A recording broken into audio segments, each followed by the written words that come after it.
আসসালামু আলাইকুম। নজরুল ইসলাম বাবু স্বাগত জানাচ্ছি এনটিভির সকালের খবরে। ক্রাউন সিমেন্ট শিরোনাম দেখছিলেন, এবার পুরো খবর। দেশ ত্যাগে নিষেধাজ্ঞা দেয়া হয়েছে আলোচিত এনবিআর কর্মকর্তা মতিউর রহমান ও তার স্ত্রী লায়লা কানিজ এবং ছেলে আহমেদ তৌফিকুর রহমান অর্ণবকে।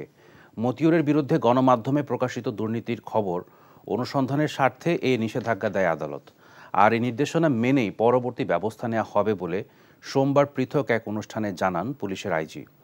এদিকে সদ্য ওএসডি এনবিআর কর্মকর্তার বিরুদ্ধে অনুসন্ধান চলছে বলে জানিয়েছে দুদক। নাজিবুর রহমানের রিপোর্ট। ছাগলকাণ্ডে দেশজুড়ে আলোচনায় আসে রাজস্ব কর্মকর্তা মতিউর রহমান। গণমাধ্যমে প্রকাশিত হতে থাকে একের পর এক নেতিবাচক সংবাদ। 15 লাখ টাকার ছাগল বের করে আনে সরকারি এই কর্মকর্তার শত শত কোটি টাকার সম্পদের খোঁজ। শুধু নিজেই নয়, স্ত্রী সন্তানদের নামে খোঁজ মেলে বিপুল সম্পদের। নরসিংদী জেলার রায়পুরা উপজেলা পরিষদ চেয়ারম্যান মতিউরের প্রথম স্ত্রী লায়লা কানিজ সেখানে গড়ে তোলে 30 বিঘা জমির উপর সুবিশাল পার্ক ও রিসোর্ট। পার্কের মালিকানা নিয়ে প্রশ্ন উঠলেও এলাকাবাসী বলছেন লায়লা কানিজ লাকি এর স্বত্বাধিকারী। মালিকের নাম হচ্ছে মতিবর আর বোন নাম হচ্ছে লাকি ম্যাডাম। মালিক লাকি ম্যাডাম, উপজেলা চেয়ারম্যান লাকি ম্যাডাম। মালিক হচ্ছে ডক্টর মতিউর রহমান। আচ্ছা, এটা হইলো সে করছে তার পরিবারের নামে, এটা প্রচার। গণমাধ্যমে তার দ্বিতীয় স্ত্রীর সম্পদ নিয়েও খবর প্রকাশিত হয়েছে। সরেজমিনে গিয়ে দেখা যায় বিলাসবহুল ডুপ্লেক্স বাড়ির মালিক তার দ্বিতীয় স্ত্রী। তবে পরিবারের সদস্যদের দাবি ভিন্ন। ডুপ্লেক্স বাড়ি করার মতো কি আমাদের সামর্থ্য নাই? এটা কোনো কথা হইতে পারে না। এখনো আমাদের অনেক সম্পত্তি আমাদের আছে। আমাদের নতুন করে সম্পত্তি কারো মনে উনি গিফট করবেন এ ধরনের হতে পারে না, এটা মিথ্যা কথা। এদিকে রাজস্ব কর্মকর্তা মতিউর রহমান সহ পরিবারের সদস্যদের দেশ ত্যাগে নিষেধাজ্ঞা দেয় আদালত। নিষেধাজ্ঞা দেয়ায় পুলিশ সে অনুযায়ী কাজ করবে বলে জানান পুলিশের আইজি চৌধুরী আব্দুল্লাহ আল মামুন। আমরা যে কাউকেই যে কোনো সময় স্টপ করতে পারি না, এটা একটা আইনানুগ প্রক্রিয়া। আইনানুগ প্রক্রিয়ায় যখন যেটা করা হয়, এটার যে রিকোয়ারমেন্ট আছে সেই অনুযায়ী আমরা দায়িত্ব পালন করি। এর আগে রোববার রাজস্ব কর্মকর্তা মতিউর রহমানের সম্পদের খোঁজে তদন্ত কমিটি গঠন করেছে দুর্নীতি দমন কমিশন। মতিউর রহমানের বিরুদ্ধে অবৈধভাবে সম্পদ অর্জনের বিষয়টি অনুসন্ধানের জন্য একটি 3 সদস্য বিশিষ্ট টিম গঠন করা হয়েছে। সেই টিমের কার্যক্রম ইতোমধ্যে শুরু হয়েছে। অন্যান্য সকল ক্ষেত্রে যেভাবে কার্যক্রম চলে, এক্ষেত্রেও তার ব্যত্যয় বা ব্যতিক্রম হবে না, একইভাবে কার্যক্রম চলবে। Najibur Rahman, NTV news, Dhaka. এখন জন্ম সনদ দিয়ে খোলো বিকাশ স্টুডেন্ট অ্যাকাউন্ট। নিজের বিকাশ নিজে কর।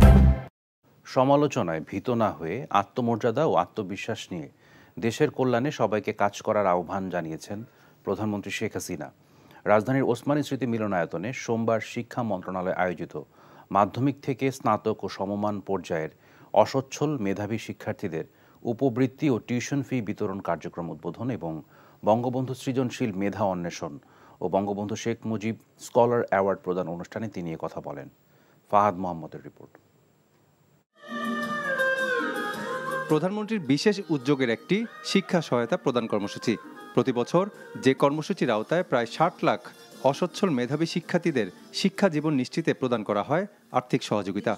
ওসমানী স্মৃতি মিলনায়তনে এ বছরের মাধ্যমিক থেকে স্নাতক সমমান পর্যায়ের শিক্ষার্থীদের মাঝে উপবৃত্তি ও টিউশন ফি বিতরণ কার্যক্রম উদ্বোধন করেন প্রধানমন্ত্রী শেখ হাসিনা। ডিজিটাল পদ্ধতিতে চার্জার অ্যাকাউন্টে চলে যাবে এবং নিজেরা সেটা সংগ্রহ করতে পারবেন। জ্ঞান নির্ভর মেধাবী জাতি গঠনে যুগান্তকারী এক পদক্ষেপ বঙ্গবন্ধু সৃজনশীল মেধা অন্বেষণ। এবছর 8 বিভাগ ও ঢাকা মহানগরী থেকে নির্বাচিত হয়েছে 15 জন মেধাবী শিক্ষার্থী। প্রধানমন্ত্রীর হাত থেকে পুরস্কার গ্রহণ করেন নির্বাচিত শিক্ষার্থীরা। উদ্ভাবনী ধারণার আরেক প্রতিযোগিতামূলক আয়োজন বঙ্গবন্ধু শেখ মুজিব স্কলার অ্যাওয়ার্ড। এবছর এই পুরস্কার দেওয়া হয়েছে দেশের 15 মেধাবী শিক্ষার্থীকে। বক্তব্যে শিক্ষা ও শিক্ষিত জাতি গঠনে বঙ্গবন্ধুর অবদান তুলে ধরেন প্রধানমন্ত্রী। বলেন, দেশের শিক্ষা ব্যবস্থায় উন্নতি করাই বর্তমান সরকারের মূল লক্ষ্য। শিক্ষা সহায়তা তহবিল সমৃদ্ধ করতে বিত্তবানদের এগিয়ে আসার আহ্বান জানান প্রধানমন্ত্রী।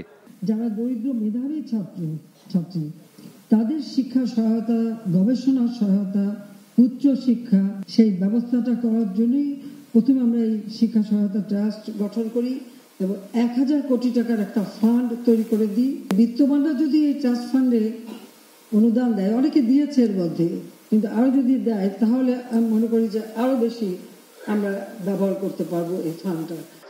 সমালোচনায় ভীত না হয়ে পিছের লোকের কথা প্রত্যাখ্যানের পরামর্শ দেন বঙ্গবন্ধু কন্যা। এই স্বাধীনতা ব্যর্থ করবার জন্য অনেক চক্রান্ত হয়েছে, কিন্তু আমরা সব অতিক্রম করেই কিন্তু এগিয়ে যাচ্ছি এবং আমাদের এগিয়ে যেতেই হবে। কিন্তু কিছু তো সংখ্যক লোক থাকে সবসময় কোনো কিছুই ভালো লাগে না আর ভালো হতেও দিতে চায় না, তো তাদেরকে ইগনোর করতে হবে, তাদেরকে পাত্তা না দিলেই চলবে আগে। আমরা আমাদের দেশকে নিয়ে আমরা এগিয়ে যাব, এই আত্মবিশ্বাস নিয়ে চলা, এটাই আমাদের চলতে হবে। মেধাবী তরুণ প্রজন্মই ভবিষ্যৎ বাংলাদেশ গড়ে তুলবে বলে আশাবাদ ব্যক্ত করেন সরকার প্রধান। এই বাংলাদেশ নিয়ে আর দুশ্চিন্তার আমার কিছু নেই, কারণ এখন আমাদের এই ছোট্ট সোনামণিরাই নিয়ে যাবে এই বাংলাদেশকে স্মার্ট বাংলাদেশ গড়ে ভবিষ্যতে পরিচালনাও তারা করবে। Fahad Mohammad, NTV news, Dhaka. রোহিঙ্গা সংকট দ্রুত সমাধানে চীনের সহায়তা চেয়েছেন প্রধানমন্ত্রী শেখ হাসিনা। চীনের কমিউনিস্ট পার্টির আন্তর্জাতিক বিভাগের মন্ত্রী লিও জিয়ানচাও সোমবার জাতীয় সংসদ ভবন কার্যালয়ে তার সাথে সাক্ষাৎ করার সময় প্রধানমন্ত্রী এই সমর্থন চেয়েছেন। সেই সাথে তিনি বলেন, সমাধানের অনিশ্চয়তার কারণে রোহিঙ্গা সংকট নিয়ে বাংলাদেশ খুবই চিন্তিত, কারণ এরই মধ্যে তাদের এদেশে প্রবেশের 6 বছর অতিবাহিত হয়েছে। সাক্ষাৎ শেষে সাংবাদিকদের ব্রিফিংকালে প্রধানমন্ত্রীর প্রেস সচিব নাইমুল ইসলাম খান শেখ হাসিনাকে উদ্ধৃত করে বলেন, রোহিঙ্গা সংকট বাংলাদেশের জন্য খুবই হতাশাজনক ও উদ্বেগজনক।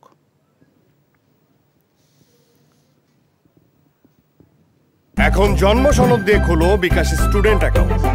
নিজের বিকাশ নিজে কর। বিএনপি চেয়ারপারসন বেগম খালেদা জিয়াকে করোনারি কেয়ার ইউনিট সিসিইউ থেকে কেবিনে স্থানান্তর করা হয়েছে। সোমবার বিকেলে তাকে কেবিনে নেওয়া হয়।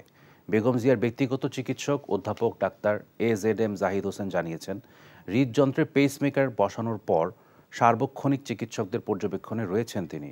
সোমবার বিকেলে বেগম খালেদা জিয়াকে কেবিনে স্থানান্তর করা হয়েছে। কেবিনেই তার সিসিইউ ও আইসিইউর সকল সুবিধা রয়েছে। 72 ঘন্টা নিবিড় পর্যবেক্ষণে রাখা হবে তাকে। দেশি বিদেশি চিকিৎসকদের সমন্বয়ে গঠিত মেডিকেল বোর্ডের পরামর্শে অধ্যাপক ডাক্তার শাহাবুদ্দিন তালুকদারের নেতৃত্বে একদল বিশেষজ্ঞ চিকিৎসক বেগম খালেদা জিয়ার হৃদযন্ত্রে এই স্থায়ী পেসমেকার স্থাপন করেন।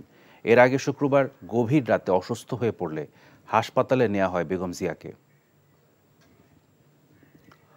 আক্রোশ ও প্রতিহিংসা থেকেই বেগম খালেদা জিয়াকে দুনিয়া থেকে সরিয়ে দেওয়ার চক্রান্ত চলছে বলে অভিযোগ করেছেন বিএনপির সিনিয়র যুগ্ম মহাসচিব রিজভী আহমেদ। তিনি বলেন, নীল নকশার চক্রান্তের অংশ হিসেবে কারাবন্দী অবস্থায় বেগম খালেদা জিয়ার খাবারে সরকার বিষক্রিয়া করেছে। রিজভী বলেন, দেশকে রাজনীতি ও নেতৃত্ব শূন্য করার মাস্টার প্ল্যান করছে আওয়ামী লীগ। খালেদা জিয়ার রোগমুক্তি কামনায় সোমবার নয়াপল্টনে মহিলা দল আয়োজিত মিলাদ পূর্ব আলোচনায় তিনি এসব কথা বলেন। রিজভী আহমেদ অভিযোগ করেন, প্রধানমন্ত্রীর এবারের ভারত সফরে দেশের সার্বভৌমত্ব বিক্রির চুক্তি করা হয়েছে।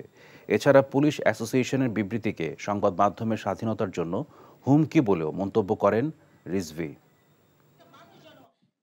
একমাত্র এই চক্রান্ত নীল নকশা উনাকে তিলে তিলে বিশ্বাস করার জন্য কারাগারে নিয়ে যাওয়া হয়েছে এবং খাবারের মধ্যে নানা ধরনের ওষুধ প্রয়োগ করে সমস্ত রাগ, সমস্ত ঈর্ষা, সমস্ত আক্রোশ, সমস্ত প্রতিহিংসা তার উপর দিয়ে আজকে নানা জটিল রোগে আক্রান্ত করে তাকে ধুকে ধুকে দুনিয়া থেকে সরিয়ে দেওয়ার চক্রান্ত চালিয়ে যাচ্ছে। এই যে চুক্তি এবার গিয়ে করলেন, এই চুক্তি এটা তো সার্বভৌমত্ব বিক্রি করে দেওয়ার চুক্তি। বেগম খালেদা জিয়ার যথাযথ চিকিৎসা হচ্ছে ও সরকার এ বিষয়ে কোনো কার্পণ্য করেনি বলেই বিদেশ থেকেও চিকিৎসক এসে তাকে পর্যবেক্ষণ করতে পেরেছেন বলে জানিয়েছেন আইনমন্ত্রী। সোমবার দুপুরে সচিবালয়ে তার কারণে বিএনপি চেয়ারপারসন যথাযথ চিকিৎসা পাচ্ছেন না এমন বক্তব্যের জবাবে এসব বলেন তিনি। বিএনপি নেত্রী খালেদা জিয়া যেই চিকিৎসার প্রয়োজন তিনি যে হাসপাতালে আছেন সেই হাসপাতাল থেকে সেটা পাচ্ছেন বলেই কিন্তু এখন পর্যন্ত তিনি সুস্থ আছেন। এখানকার যারা চিকিৎসক তারা মনে করেছিলেন বাইরের থেকে চিকিৎসক এনে তার কিছু চিকিৎসা করতে হবে, তখন সরকার কিন্তু সেই পারমিশন অনুমতি দিতে কার্পণ্য করেন নাই। যারা এই কথা বলছেন যে আমার জন্য চিকিৎসা পাচ্ছেন না, তারা নিজেকে হাস্যস্কর করছেন। আগামী ৮ থেকে ১১ জুলাই প্রধানমন্ত্রী শেখ হাসিনার চীন সফরে বাণিজ্য, বিনিয়োগ ও ব্রিক্সে বাংলাদেশের অন্তর্ভুক্তির বিষয় গুরুত্ব পাবে বলে জানিয়েছেন পররাষ্ট্রমন্ত্রী ডক্টর হাসান মাহমুদ। সোমবার দুপুরে ঢাকায় সফররত চীনের কমিউনিস্ট পার্টির আন্তর্জাতিক বিভাগের মন্ত্রী লিও জিয়ানশাওয়ের সাথে বৈঠক শেষে এই কথা জানান তিনি। এ সময় রোহিঙ্গা প্রত্যাবাসনে সহযোগিতার কথা পুনর্ব্যক্ত করেছেন চীনা মন্ত্রী। অন্য এক অনুষ্ঠানে পররাষ্ট্রমন্ত্রী বলেন, একটি বিশেষ মহল সরকারের বিরুদ্ধে ষড়যন্ত্র চালাচ্ছে। তামজিদ সুমনের রিপোর্ট। রাজধানীর হোটেল ইন্টারকন্টিনেন্টালে পররাষ্ট্রমন্ত্রীর সাথে বৈঠক করেন চীনের কমিউনিস্ট পার্টির আন্তর্জাতিক বিভাগের মন্ত্রী লিউ জিয়ানশাও। আলোচনায় প্রধানমন্ত্রীর চীন সফরে কোন বিষয়গুলো গুরুত্ব পাবে সে ব্যাপারে কথা বলেন তারা। বাণিজ্য ঘাটতি কমিয়ে কিভাবে বিনিয়োগ বাড়ানো যায় সে বিষয়েও আলোচনা করেন দুদেশের মন্ত্রী।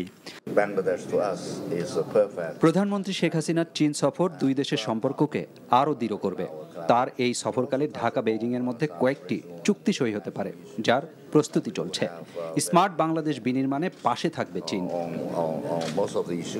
প্রধানমন্ত্রীর আসন্ন চীন সফর দু দেশের সম্পর্ককে আরও দৃঢ় করবে জানিয়ে মন্ত্রী বলেন, সফরকালে ঢাকা বেইজিংয়ের মধ্যে কয়েকটি চুক্তি সই হতে পারে। ব্রিক্সে বাংলাদেশের অন্তর্ভুক্তি নিয়ে চীনের সহযোগিতা চাওয়া হয়েছে বলেও জানান মন্ত্রী। মাননীয় প্রধানমন্ত্রী সফরে যাচ্ছেন, সেই সফরের গুরুত্বপূর্ণ অগ্রগতি হবে সেটি আমরা প্রত্যাশা করেছি। যে কোনো ফরম্যাটে ব্রিক্সে যাতে বাংলাদেশের অন্তর্ভুক্তি হয় সেটা নিয়ে আলোচনা করেছি, তাদের সমর্থন সহায়তা কামনা করেছি। রোহিঙ্গাদের রিপ্যাট্রিয়েশন শুরু করার ব্যাপারে চায়নার সহায়তা কামনা করেছি। এদিকে জাতীয় প্রেস ক্লাবে অপর এক অনুষ্ঠানে পররাষ্ট্রমন্ত্রী বলেন, বিএনপির পাশাপাশি একটি বিশেষ মহল সরকারের বিরুদ্ধে ষড়যন্ত্র চালাচ্ছে। বলেন, দুর্নীতির অভিযোগ প্রমাণিত হওয়ার আগেই কোনো কোনো প্রতিষ্ঠানকে প্রশ্নবিদ্ধ করা হচ্ছে। একটি বিশেষ মহল সরকারের বিরুদ্ধে বিএনপির পাশাপাশি ষড়যন্ত্র লিপ্ত। সেই বিশেষ মহলের সাথে দু একটি গণমাধ্যমও যুক্ত। ইচ্ছাকৃতভাবে কোনো প্রতিষ্ঠানকে প্রশ্নবিদ্ধ করার প্রয়াস হিসাবে যদি ধারাবাহিকভাবে সংবাদ পরিবেশন করা হয় তাহলে বুঝতে হবে সেটি ষড়যন্ত্রের অংশ। Tamjid Suman, NTV news, Dhaka. খবর শেষ করছি, যাবার আগে ক্রাউন সিমেন্ট শিরোনামগুলো আরেকবার। বিতর্কিত রাজস্ব কর্মকর্তা মতিউর সহ স্ত্রী ও ছেলের দেশ ত্যাগে নিষেধাজ্ঞা, নির্দেশনা মেনে ব্যবস্থা আইজিপি। সমালোচনায় ভীত না হয়ে আত্মবিশ্বাস নিয়ে দেশের কল্যাণে শিক্ষার্থীদের কাজ করার আহ্বান প্রধানমন্ত্রীর। খালেদা জিয়াকে কেবিনে স্থানান্তর নেতৃত্ব শূন্য করতে ষড়যন্ত্রের অভিযোগ বিএনপির, চিকিৎসায় কার্পণ্য নয় আইনমন্ত্রী। টি-20 বিশ্বকাপের সুপার 8-এর শেষ ম্যাচে আফগানিস্তানের বিপক্ষে মাঠে নেমেছে বাংলাদেশ। এই ছিল সকালের খবরে। এই খবরের ভিডিও সহ আপডেট জানতে ভিজিট করুন এনটিভি অনলাইন www.ntvbd.com।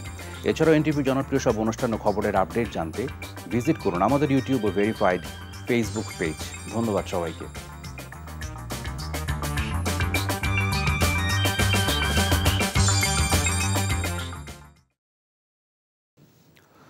সাপের বিষ নিয়ে দেশের একমাত্র গবেষণা কেন্দ্রের কর্মকর্তারা জানিয়েছেন, রাসেল ভাইপার্স বিষধর হলেও এটি একটি নিরীহ প্রকৃতির সাপ।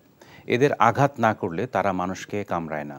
আত্মরক্ষার জন্য কাউকে দংশন করলেও দ্রুত সরকারি হাসপাতালে গেলে চিকিৎসার মাধ্যমে শতভাগ সুস্থ হওয়া যায়। আরও জানাচ্ছেন শামসুল হক হায়দরি, ক্যামেরায় ছিলেন এনামুল হক। সাপের বিষ নিয়ে গবেষণার জন্য দেশের একমাত্র প্রতিষ্ঠান ভেনম রিসার্চ সেন্টার, যার অবস্থান চট্টগ্রাম মেডিকেল কলেজ হাসপাতাল ক্যাম্পাসে।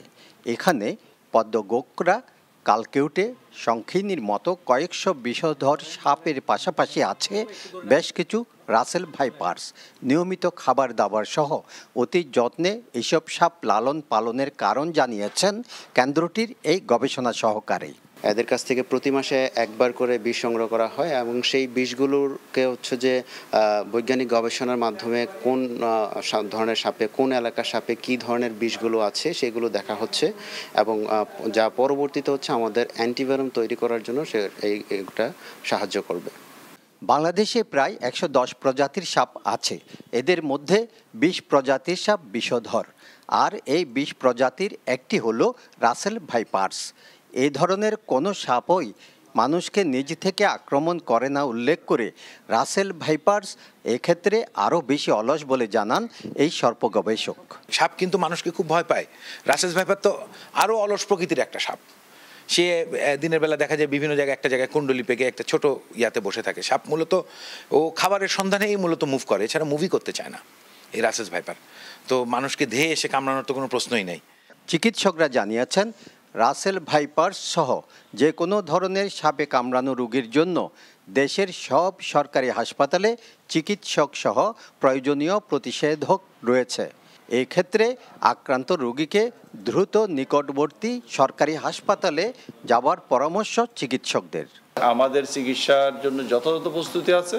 জনগণ আতঙ্কিত না হয়ে শুধু দ্রুত সময়ে হাসপাতালে আসলে পরে ওনাদের চিকিৎসা নিশ্চিত হবে। প্রকৃতির ভারসাম্যের জন্য সাপ থাকা জরুরি উল্লেখ করে গবেষকরা বলছেন এক্ষেত্রে নিজেকে সতর্ক রেখে সাপকে নিরাপদে বাঁচতে দেওয়া উচিত। শামসুল হক হায়দরি, এনটিভি নিউজ, চট্টগ্রাম। আমি মনে হয় তোমারে ভালোবাসি, মনে হয় না, আসলেই ভালোবাসি।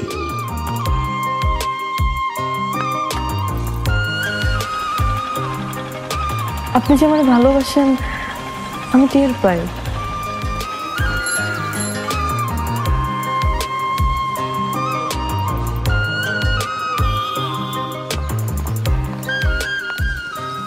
বুকের বাম পাশে যে ব্যথাটা হয় ওই ব্যথাটার কাছে প্রশ্ন করে দেখো না ভালোবাসো কিনা।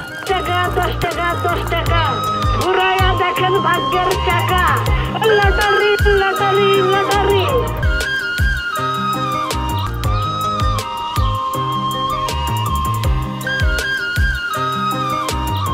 আপনি না চোখের যন্ত্রণা বুঝতে পারেন, বুঝে নেন।